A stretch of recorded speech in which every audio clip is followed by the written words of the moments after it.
Welcome to Criminally Curious Podcast's presentation of A Death on Redstone Arsenal. This is part 1, The Soldier and the System, and I'm your host, former Marine and private investigator, Michael Fleming. This is a case I've known about for a long time because it happened right here in Alabama, where I was born and raised.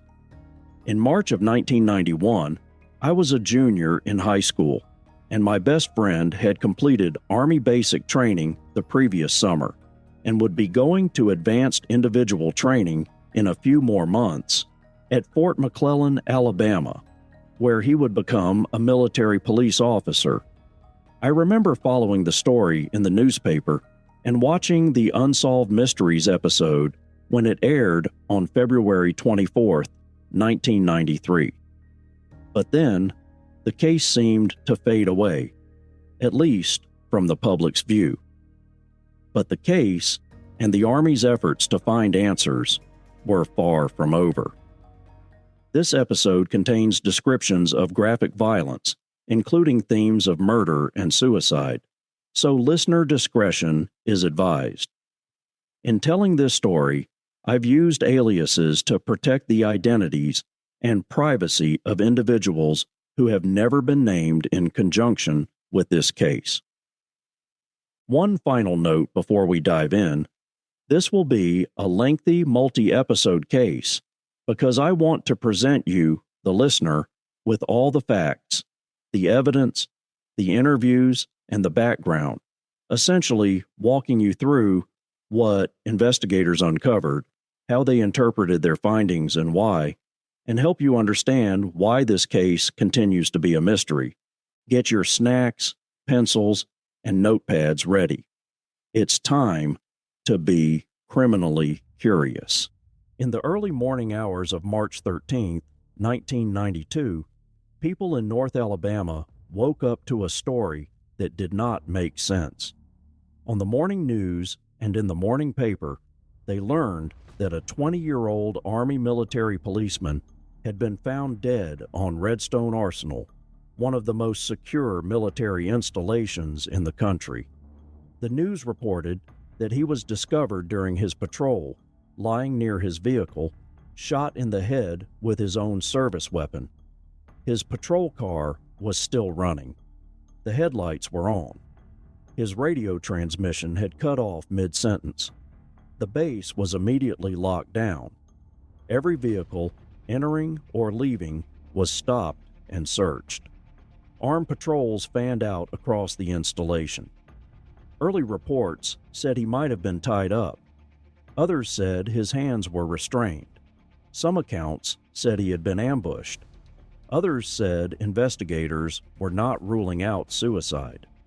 The Army said very little, but what they did say raised more questions than answers. This was not a training accident. This was not a traffic stop gone wrong. This was a uniformed law enforcement officer on duty, inside a closed military base, dead under circumstances so unusual that even experienced investigators struggled to describe them. His name was Specialist 4 Chad Langford. Before there was a crime scene on Redstone Arsenal, before there were theories, investigations, and decades of unanswered questions, there was a young man who had already lived several lives by the age of 20. Chad Langford was born on June 18, 1971, in Corpus Christi, Texas. His childhood was marked by movement. After his parents, Jim and Linda Langford, separated, Chad lived in several places, including California and Missouri, before eventually returning to Texas. By the late 1980s, Chad was living in Amarillo, Texas, with his father and stepmother. He attended River Road High School, where he graduated in 1989. He was described by his father as disciplined and athletic, who referred to him as the straightest kid I ever knew. By all accounts, Chad was a straight arrow kid. He did not drink. He did not use drugs. As a teenager, he was the designated driver for his friends. He was described as disciplined, reliable, and unusually serious for his age. These were not traits his father later invented to cope with grief. They are traits echoed in interviews and records created long before his death. Chad came of age in the late 1980s, during a period when the Cold War was ending, but the United States military still loomed large in American life. For young men of his generation, the Army offered structure, purpose, and a pathway into law enforcement careers, all things his family said he desired. I would know. Langford was only a couple of years older than me. Shortly after graduation, Chad enlisted in the United States Army. Within the Army, the Military Police Corps offered all three of his desires. He attended basic training and military police advanced individual training at Fort McClellan, Alabama. The curriculum and doctrine that Langford was taught didn't differ much from what my best friend in high school experienced when he became an MP a few years after Langford graduated, and it hadn't changed much a decade later when I was among the last to train at McClellan. So what does a basic military police officer learn? Based on the curriculum outlines, lesson plans, and field manuals that govern it, the basic military police officer training program of the late 1980s and early 1990s was designed to produce a uniformed, general-duty law enforcement soldier capable of operating on military installations in both garrison and field environments. The training emphasized breadth over specialization, focusing on foundational skills that every military police officer would be expected to perform competently upon arrival at a first duty station. At its core, the program centers on law enforcement fundamentals. Students were trained in the principles of military law, including the Uniform Code of Military Justice, Army regulations, and the legal authorities governing apprehension, search, seizure, and use of force. Instruction stressed lawful decision-making, procedural correctness, and the importance of acting within clearly defined legal boundaries. This legal foundation was critical because military police officers operate in a dual environment, enforcing both criminal law and military discipline, often under close command oversight. A significant portion of training is focused on patrol operations. Students learned how to conduct vehicle and foot patrols, perform traffic enforcement, respond to incidents, and interact with both military personnel and civilians on base. Patrol instruction emphasized visibility, deterrence, and routine presence as the primary means of maintaining order. Trainees were taught radio procedures, report writing, and proper communication with dispatch and supervisors, reinforcing the idea that military policing is a team activity conducted within a structured chain of command. The curriculum also devoted substantial attention to use of force and weapons proficiency. Students were trained in the graduated use of force continuum, including verbal commands, physical control techniques, and the employment of issued firearms. Weapons training focused on safe handling, marksmanship, and accountability for assigned weapons, with repeated reinforcement of rules of engagement and conditions under which deadly force could be used. This instruction reflected the reality that military police officers are armed professionals expected to exercise restraint, discipline, and judgment under stress. Another major instructional area was detention and custody operations. Trainees learned how to apprehend individuals, apply restraints, conduct searches, and process detainees in accordance with military regulations and constitutional standards. This included instruction on safeguarding prisoners, preventing abuse, and maintaining detailed documentation.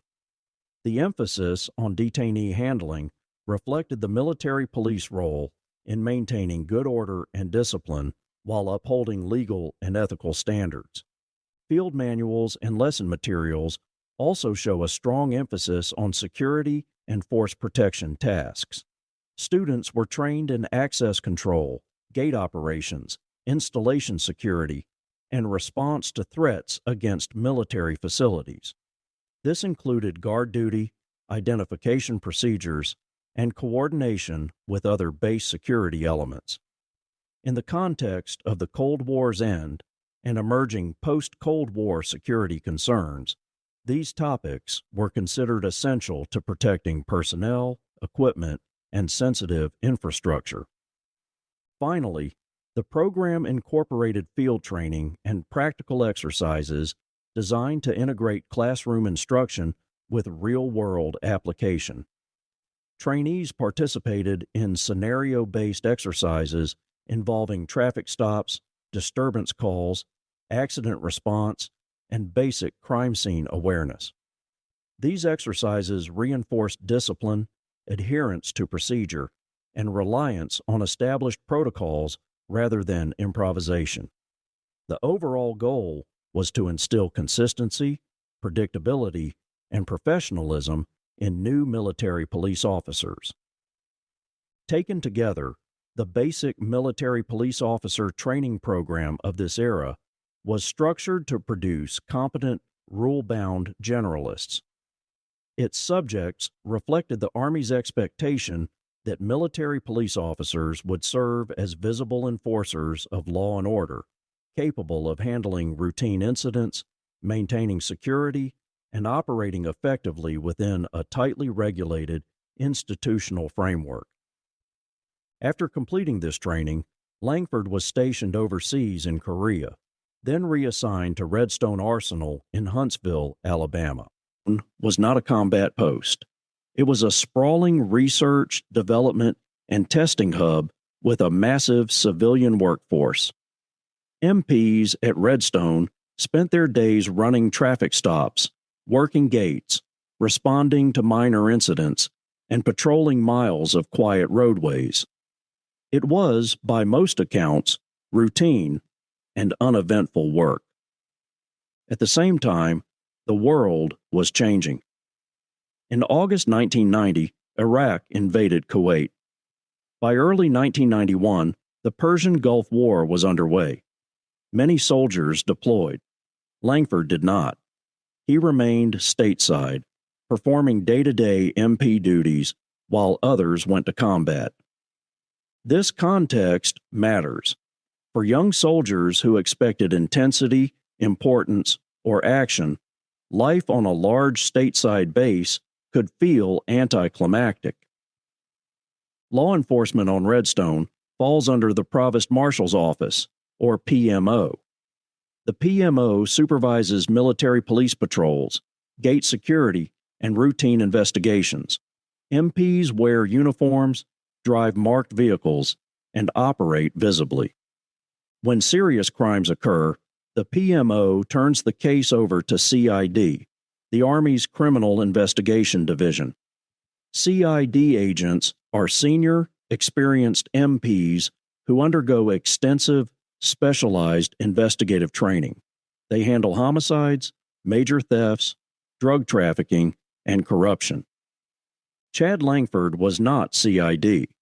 He was a junior enlisted MP performing routine patrol duties. That distinction becomes critical.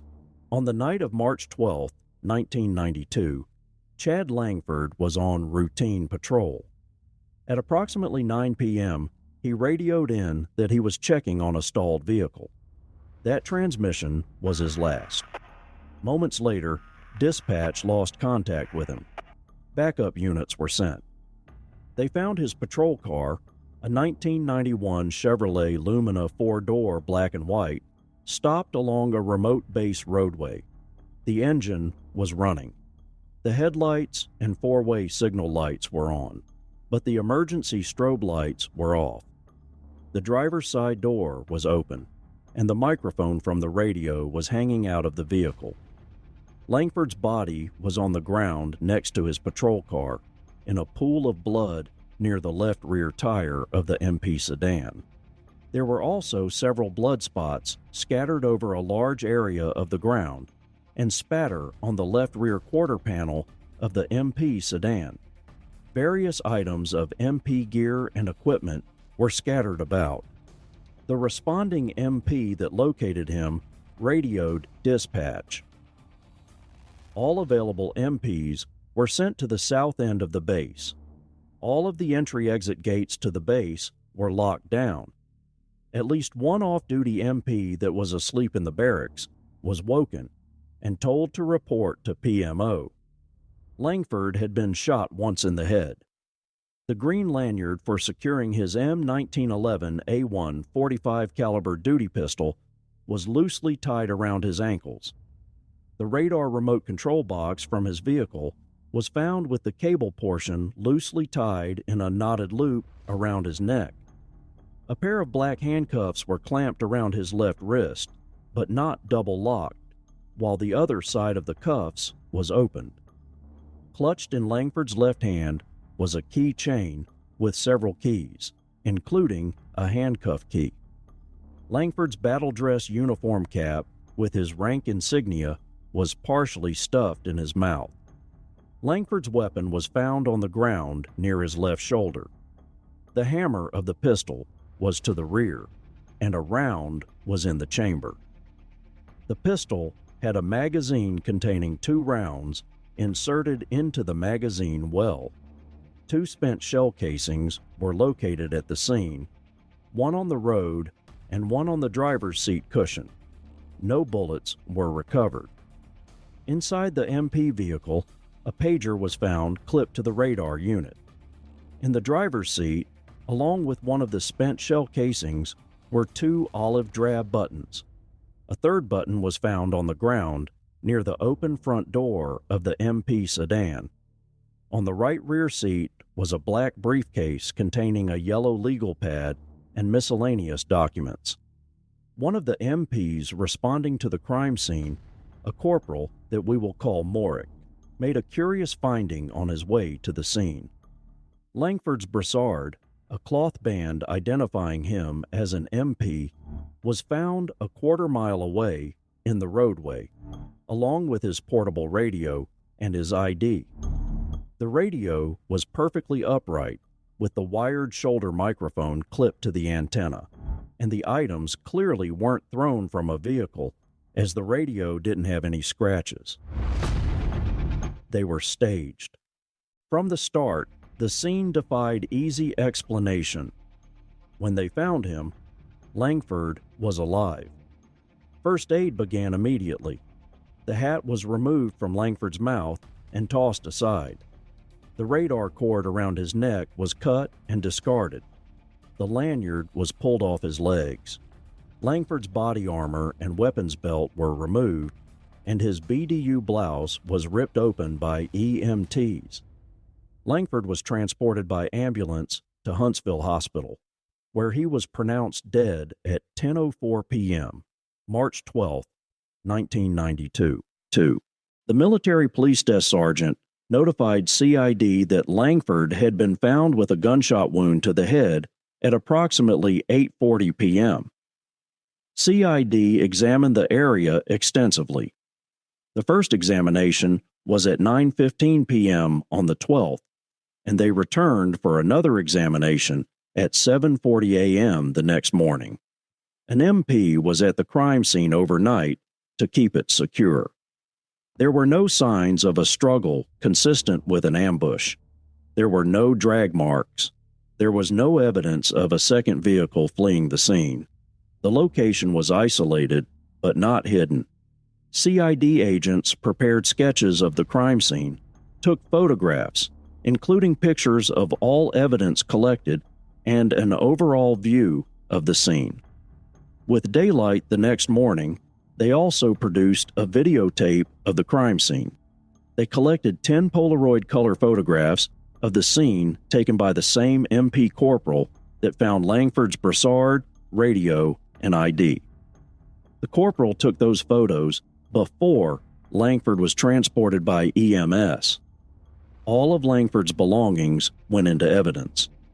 Agents recovered fibers from the vehicle using tape liftings from both the driver's and passenger's side door panels of the MP sedan, and they protected the vehicle to preserve any potential fingerprint evidence. Over the days and weeks immediately following Langford's death, CID special agents would pull out all the stops trying to figure out what happened. CID searched Langford's vehicle, quarters, and personal effects, including the uniform he was wearing when he was shot.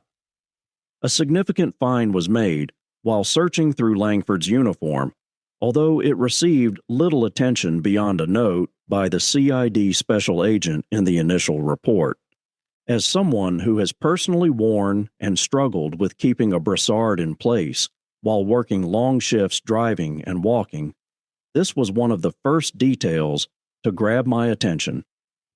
Inside Langford's BDU blouse, CID found a safety pin in an open position, pinned on the inside of the upper left sleeve.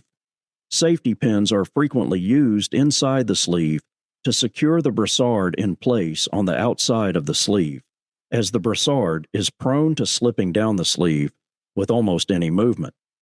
In the Marine Corps, we were usually allowed to use one of our rank insignia pins to poke through the top of our brassard and secure the pins inside the sleeve with the frogs, or cleats, that are used to hold those pins in their usual place on our uniform collar.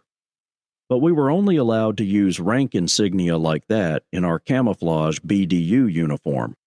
If you had to wear a brassard in a service uniform, like Service Bravos, the long-sleeve dress shirt, or Service Charlies, the short-sleeve dress shirt, we had to use something that wasn't evident from the outside, like a safety pin. Since Army rank insignia back then was primarily sewn onto the BDU, it makes sense to me that they use safety pins in that uniform as well. Here's the thing, which the CID agent noted in the initial report. The brassard only comes off three ways. Either the person wearing the uniform reaches into the sleeve and unclasps the safety pin himself.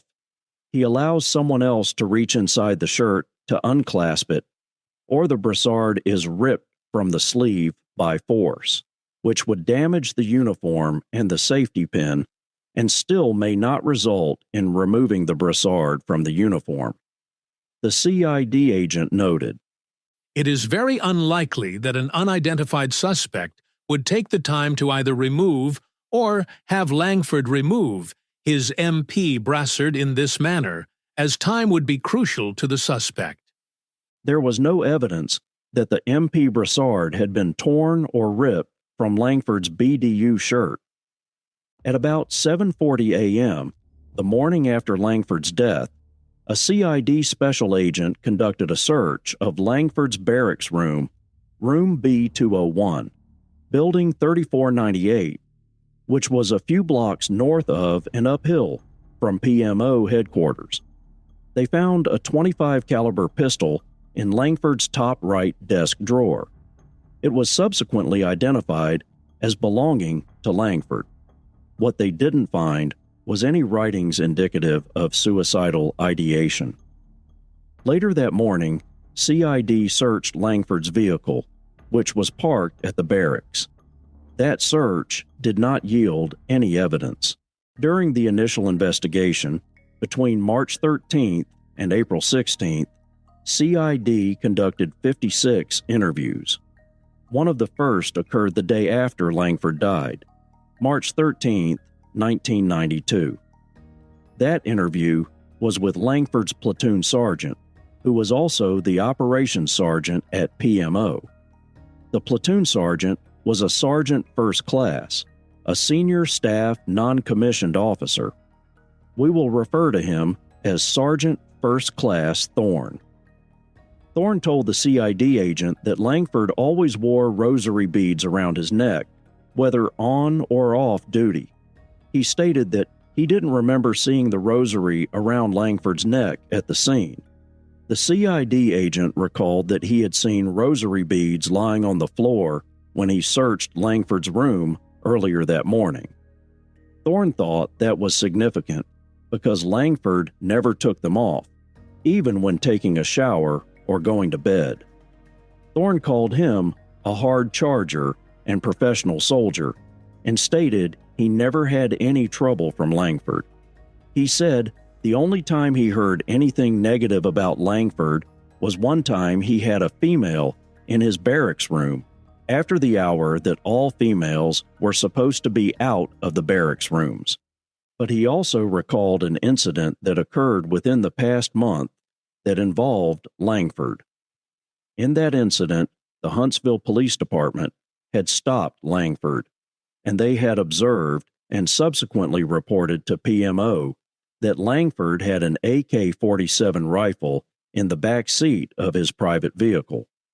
The weapon was not illegal to own, but it was brought to the attention of Langford's commanding officer, who referred the matter to Thorne because the weapon was not properly registered on the base.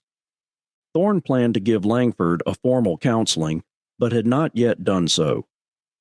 Finally, Thorne told the agent that Langford had been issued a total of 10 rounds of .45 caliber ammunition prior to starting his tour of duty on March 12th.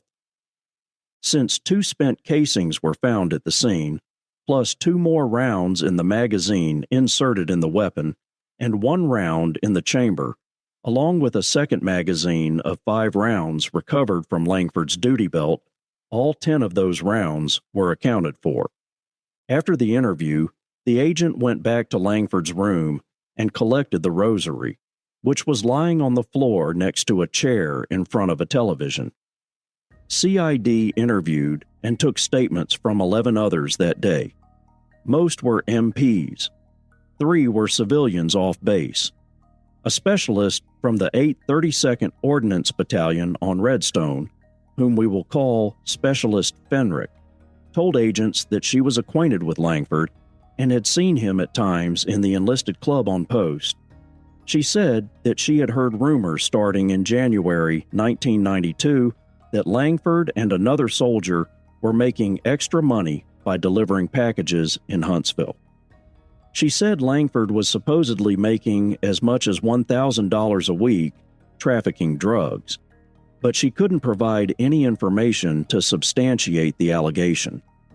Agents then interviewed another female soldier from the 8th 32nd Ordnance Battalion, who we will call Specialist Calderas. Calderas had served with Langford in Korea and said that Langford was a friend, and he would sometimes come to her quarters to visit. She told agents that another soldier, whom we will refer to as Specialist Scott, came to her in late January 1992 and told her things that made her believe that Langford and Scott were involved with drugs. She said she never confronted Langford about this, but she did ask him once why he needed to have so many guns. Calderas said that Langford's answer was that when he went off post, he wanted to be prepared to defend himself if someone found out he was an MP. Calderas said that Langford called her from the MP desk around 3 p.m. the day before, the same day he died, and she told him to come see her. He said he would, but never did. An MP specialist that we will call Telro gave a statement that Langford came to his barracks room the night of March 7th and told him that he was going to die. In the afternoon on March 13th, agents caught up with Specialist Scott, who was a friend of Langford's and had served with him previously in Korea and had been mentioned earlier that day by Specialist Calderas. Scott told CID agents that Langford had recently broken up with a girl named Roxanne, who lived in Decatur, Alabama. Agents asked him if Langford had any financial problems that he knew of. He said he didn't think so. He told the agents that Langford had gotten a beeper recently so he could stay in touch with his girlfriends. He said the beeper was cheaper than having a telephone line installed in the barracks. As a member of the same generation, I can tell you that having a pager or beeper in the early 90s was also a status symbol, They gave the impression that you were important, networked, someone with contacts and responsibilities. I didn't have one until 93 or 94, and it was both for work and for my wife to get in touch with me.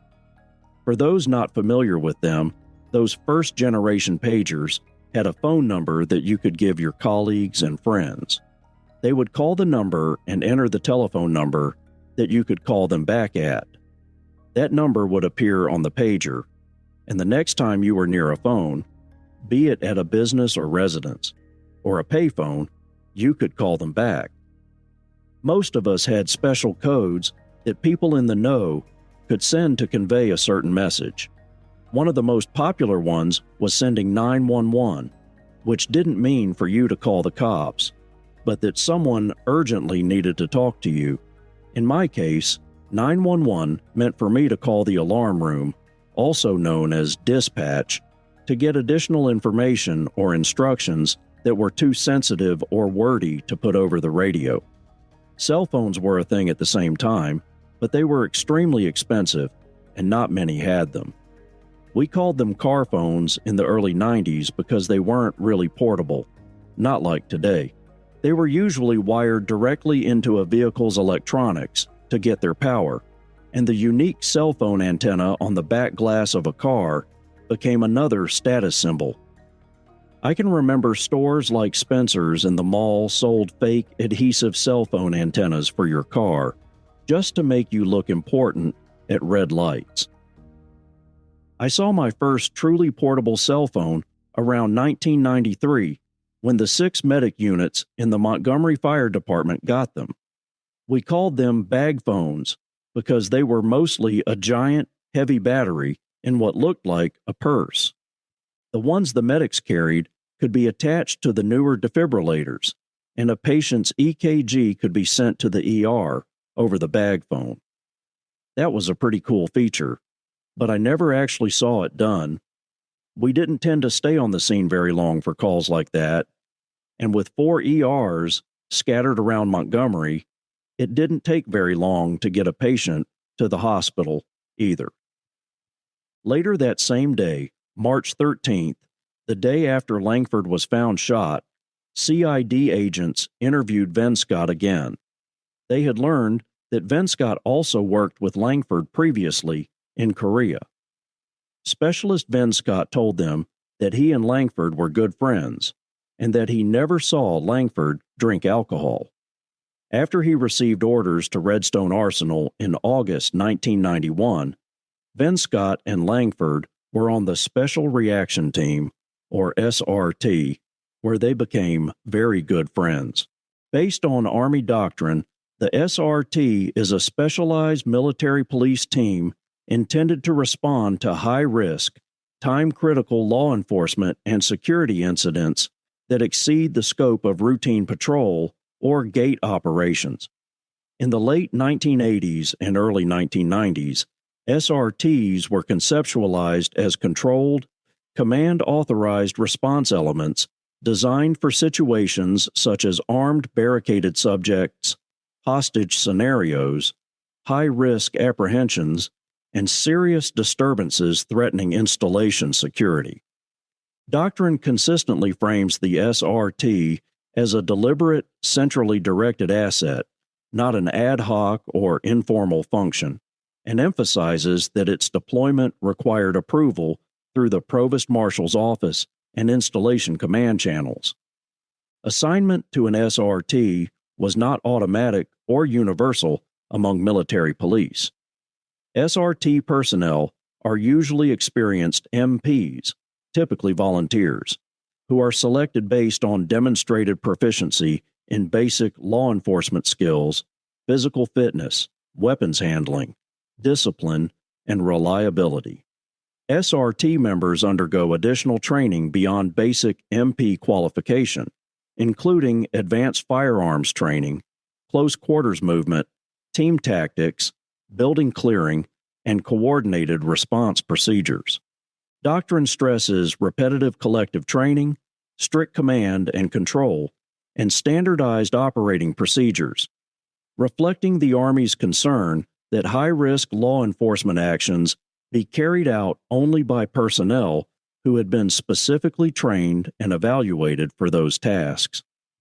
In short, the SRT was envisioned as a professional, tightly managed capability reserved for exceptional circumstances, staffed by MPs who had already proven themselves in conventional policing roles and who had received specialized preparation to operate safely and effectively in dangerous, rapidly evolving situations.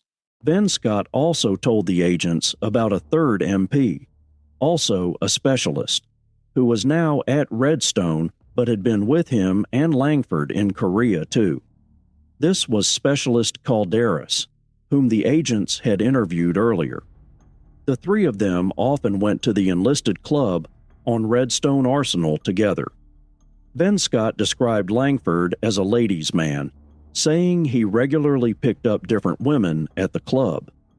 In November 1991, Vin Scott said his shift was changed, and he didn't see as much of Langford anymore, but that he and Langford did purchase 9mm pistols together because of their mutual interest in guns, and them both being on the SRT. Vin Scott revealed to the agents that he actually had to purchase both pistols, because at 20 years old, Langford wasn't old enough to purchase the pistol in Alabama. He told them that he and Langford shot their pistols together on a few occasions, but not long after they bought them, he and Langford broke off their friendship because one of Langford's girlfriends was talking to him against Langford's wishes. He described Langford as being very possessive of this girl, and that he would get jealous if he found out she was talking to other guys. This girlfriend was likely the same Roxanne that Specialist Vin Scott mentioned in his earlier interview. He then told agents that around that same time, Langford started going to Alabama A&M University in Huntsville, and he started dating black females during that time, which he had not previously done. After he and Langford's friendship broke up, Langford didn't have access to the telephone in Vin Scott's room, so Langford rented a pager so he could be contacted by his girlfriends. Vin Scott said a rumor began circulating that Langford was involved in drug trafficking due to the number of calls Langford received on his pager. Vin Scott said that as far as he knew, those were only rumors and weren't true. In mid-February, Vin Scott also rented a pager of his own so that he could be contacted by family and his girlfriend. He again told agents that as far as he knew, Langford wasn't having any financial problems, and that Langford owned a 1987 Pontiac Grand Am, which he believed was fully paid for. Vin Scott then told agents that Langford had told him that he was involved in gang activity prior to entering the Army, and that he had been in some type of trouble with the law as a juvenile. Langford also told him that he was raised by his grandmother, whom Langford described as being well off financially. On further questioning from the agent, Vin Scott described Langford as the type of person that involved himself in minor scrapes, but never entered into fights at the enlisted club because he worried about being kicked off the SRT. He said that Langford was the type of MP that was always on duty and at times would make enemies because of his attitude. Vin Scott then told agents that another soldier, who turned out to be Specialist Tallrow, whom they had already talked to, had told him a few days before that Langford said, "I am going to die soon." That conversation apparently occurred within the last week.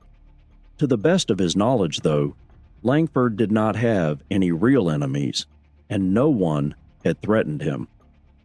Vin Scott said the only minor trouble that Langford got into was when he was stopped in February with a semi-automatic AK-47 rifle in the back seat of his car.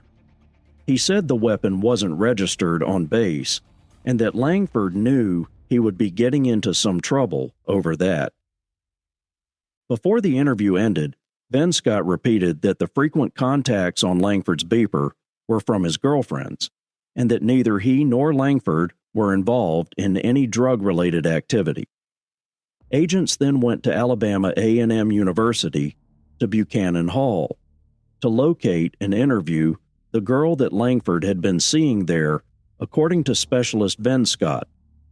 We will call that girlfriend Ms. Stockmere. Ms. Stockmere wasn't there, but agents did talk to her roommate, whom we will call Ms. Rookvale. Ms. Rookvale told them that she was familiar with Stockmere's relationship with Langford, and that she got a call from Langford around 4 p.m. the day before. Langford wanted to talk to Stockmere, but she wasn't there. Rookvale told Langford she would have Stockmere call him when she came back to the room. She told agents that Stockmere did call Langford back around 6 p.m., and they talked about having a date later that evening. But around 8:30 p.m., Stockmere started getting worried because Langford was late, and he'd never been late before. They found out that Langford had died earlier in the day on March 13th. Later in the evening on March 13th, 1992, agents interviewed a private that we will call Olmsted, who was also assigned to the 832nd Ordnance Battalion. Private Olmsted told them that he got a telephone call earlier that day from a female that we will call Bravik. Bravik told him about Langford being killed the night before, and that a person had been placing threatening notes under Langford's barracks room door. Olmsted said that Bravik told him the notes said something like, "Your day is coming," and he was going to kill him. Olmsted said that Bravik knew this person, and that whenever Langford was in the enlisted club and this person walked in, Langford would get up and leave. Olmsted said he would try to get Bravik to contact CID so they could interview her. About an hour later, Bravik called. She said she was in Langford's barracks room one time and saw one of the allegedly threatening notes. Bravik continued that she did not know where the notes came from, but Langford thought they were coming from a soldier he knew. Bravik also said that the note she saw had some kind of gang-related symbols on it, but she could not remember the text of the note. Bravik also said that one of Langford's girlfriends also saw a threatening note that said something like, "Your time is coming. I am going to kill you." In the case file, CID notes that no threatening notes were found in Langford's barracks room, and there was no record that Langford ever reported receiving any threatening notes to law enforcement or his command. An autopsy was performed less than 48 hours after Langford died, at 8 a.m. on March 14, 1992. The doctor performing the autopsy noted there were no signs of a struggle on Langford's body. On the palm of his left hand, the same hand that was cuffed and was holding his keys on the scene, the message, March 3rd and Robert, was written. Langford's cause of death was a contact gunshot wound to the right side of Langford's forehead. Powder burns were found around the entrance wound, and there was a circular pattern about 1/2 inch in diameter with a crisscross or checked pattern adjacent to the entrance wound. The exit wound was on the left side of his head, slightly above the left temple. The path of the wound went from right to left, slightly front to back, and slightly upwards. No bullet fragments were found along the path of the bullet. CID obtained samples from both of Langford's hands using a gunshot residue kit. Langford's hands had previously been covered with paper bags at the hospital by the PMO Sergeant Major. The autopsy report determined the cause of death to be a perforating contact gunshot wound to the head. The manner of death, according to the autopsy, was undetermined, and Langford's death certificate issued by the state of Alabama reflected that. CID interviewed 6 more people on March 14, 1992.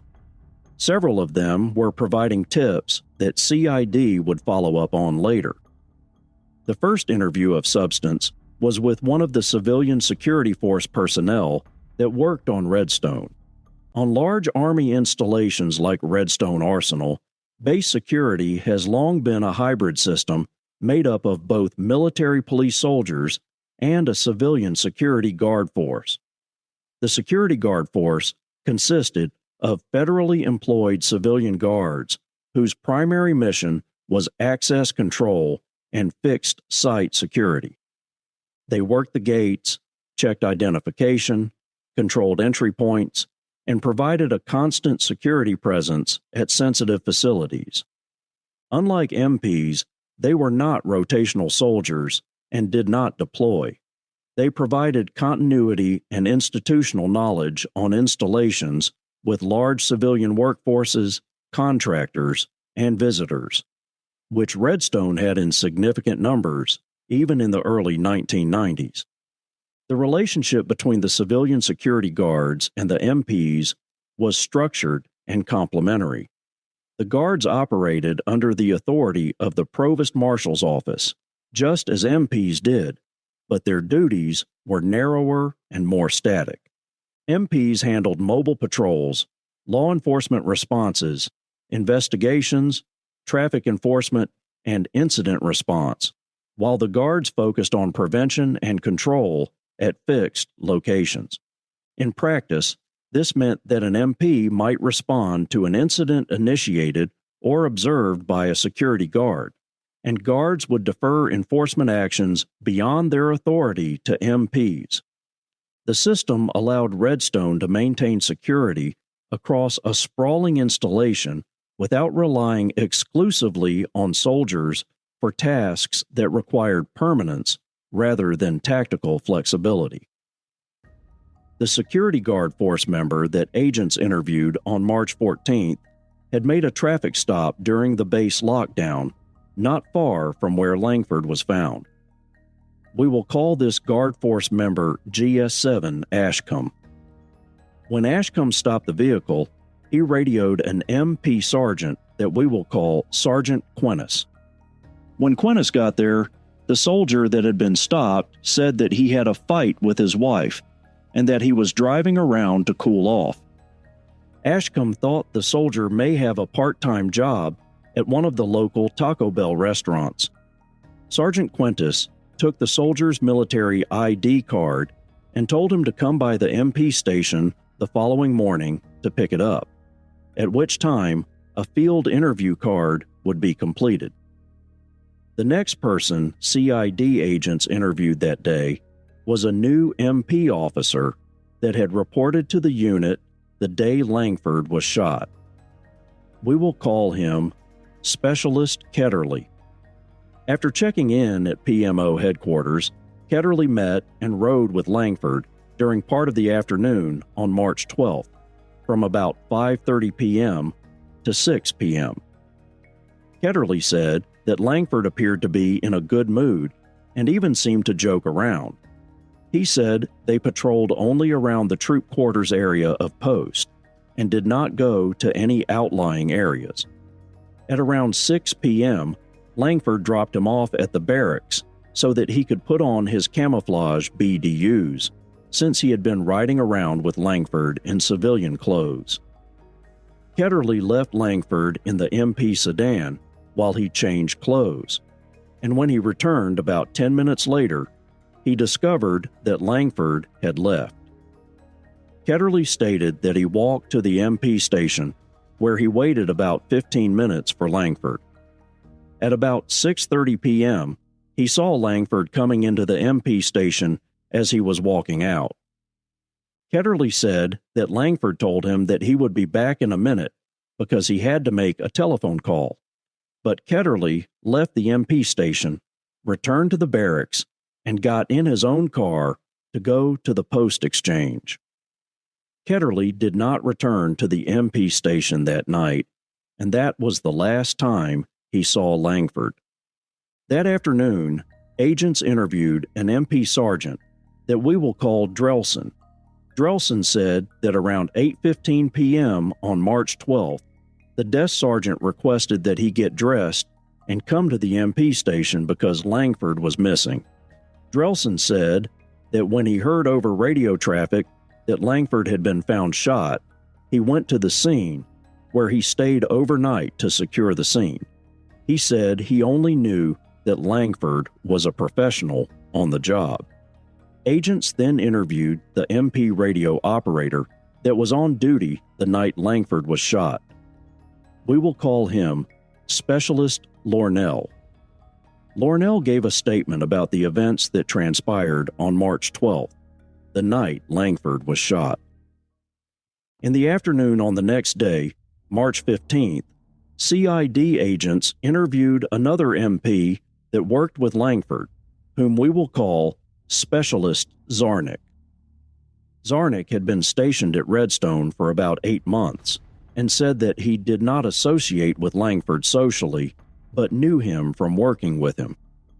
Zarnick recalled that about a month before his death, Langford had told him that he had killed people before coming into the Army, and that Langford said he was a hitman, and he had been threatened at the enlisted club on previous occasions. Langford also told him that he knew gang language and that gang members were in the enlisted club. Zarnick also said that Langford told him about Roxanne, that he cared for her a lot, and that he wanted to marry her. Later, about 1 or 2 months before he died, Langford told him that he and Roxanne had broken up. Zarnick said that it seemed to cause Langford a lot of emotional problems. Zarnick was also familiar with the breakup of the friendship between Langford and Specialist Ben Scott due to Langford's jealousy over Roxanne talking to Ben Scott. Zarnick then related a story that Langford told him about some black males in a car on I-565 in Huntsville trying to hit the vehicle he was driving. According to Zarnick, Langford said the black males fired a weapon at his vehicle but did not hit it. Langford told Zarnick that he wouldn't live to be 35 years old. Zarnick said that all of this conversation occurred with Langford within a month of his death. Agents then re-interviewed Corporal Morick, the MP that found Langford's brassard, radio, and ID, and took pictures of the scene before Langford was taken to the hospital.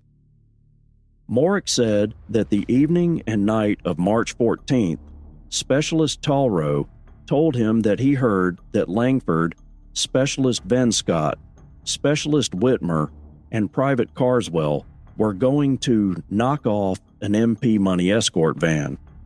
Corporal Morick said that the MP escorting the money would have been Langford. According to Talrow, the plan called for Langford to insert blank ammunition into his weapon and fire at the suspects, Ben Scott, Whitmer, and Carswell. That way, gunshot residue would be on Langford's hands to prove that he attempted to protect the money escort. Talrow said he also heard the plan called for the person driving the money van to be killed during the robbery. From what Talrow said, it hadn't been determined yet who would actually pull the trigger and kill the escort. Corporal Morick said he didn't remember any other details and didn't know how Talrow knew about this plan. He stated that his wife might also have information about Langford because Langford had recently been calling and talking to her on the telephone. Agents then interviewed Mrs. Morick, who said she had been receiving frequent telephone calls from Langford for about 1 to 2 weeks prior to his death. She thought this was unusual, since she had not seen or heard much from Langford since the Christmas holiday period of 1991. Mrs. Morick said she had invited Langford to her home during the Christmas holiday period, but that he refused, saying that the holidays were a time for family. She said Langford declined to talk about his family and changed the subject if the topic of his family surfaced in conversation. Mrs. Morick related that Langford told her about his girlfriend, Roxanne, and that he cared for her a great deal. She said The day of Langford's death, he called her between 5 and 6 p.m. and had a very brief conversation with her. She had passed Langford a little earlier, and she waved at him, and Langford asked her why she had waved at him.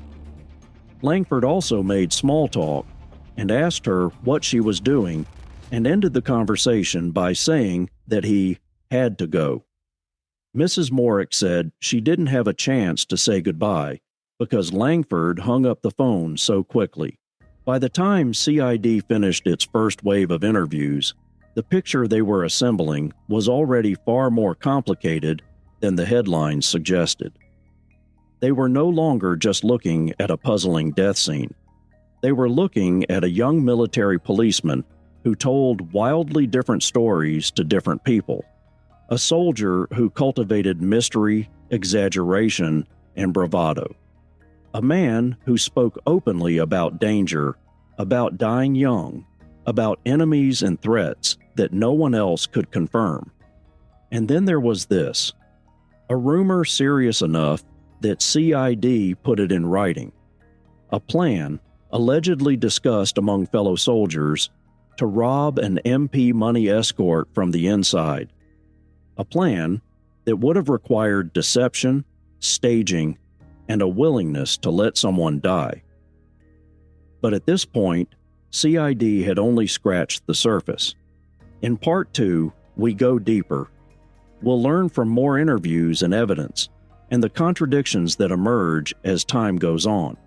We'll take a closer look at who Chad Langford really was beneath the stories he told, how those stories shaped the investigation, and how his father's refusal to accept the Army's answer would reopen this case in ways CID never anticipated. Because the question is no longer just how Chad Langford died. It's who he was becoming in the weeks before he did, and whether the truth was ever fully uncovered.